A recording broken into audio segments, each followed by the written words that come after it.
Y'all have these folks on these TikTok lives that say, I'm an atheist, prove to me that your God is real. A lot of times they are baiting Christians to come on so that they can force them into some type of argument or debate. And this is a trick that I've seen a lot of Christians fall for.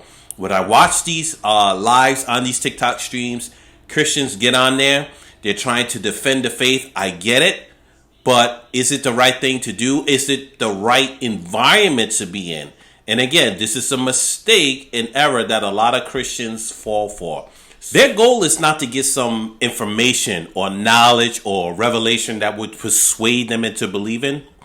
Their sole purpose is to argue, mock. And I even see when some Christians come on, they just start cussing them out. Now, I actually went on one of the lives before.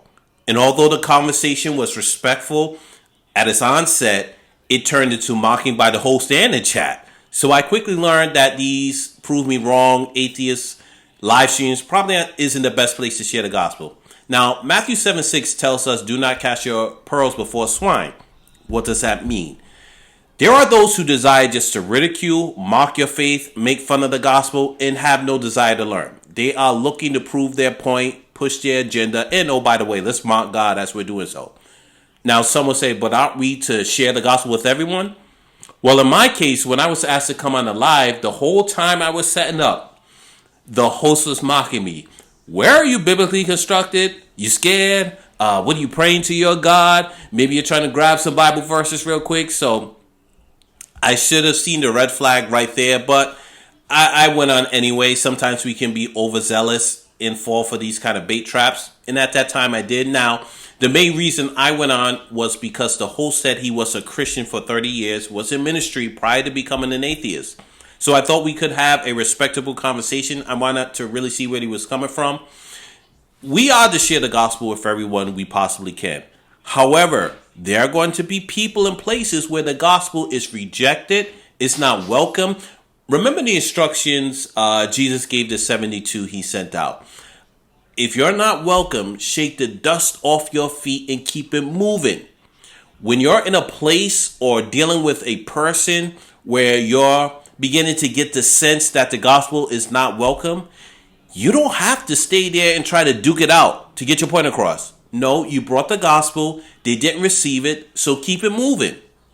Now, in the live I was on, once I started to get a sense that this was going left, I got out of there because I realized the host in the chat was using me or trying to use me as a tool to mock God.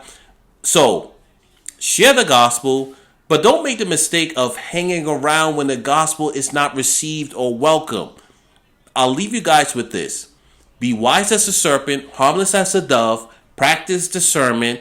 I believe if I was one-on-one with the host of that live stream, we would have had a great conversation.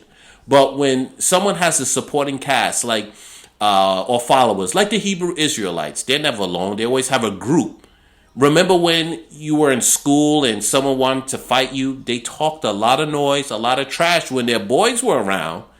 Kind of like these TikTokers, these live streams, these atheists who saying prove me wrong. They have their supporting cast. So they're trying to save face. So when you start debunking their argument, they will 100% resort to mocking and cussing and whatever tricks they do. So be wise as a serpent, harmless as a dove. Use discernment. As always, guys, be bold, be blessed, but most importantly, be biblically constructed.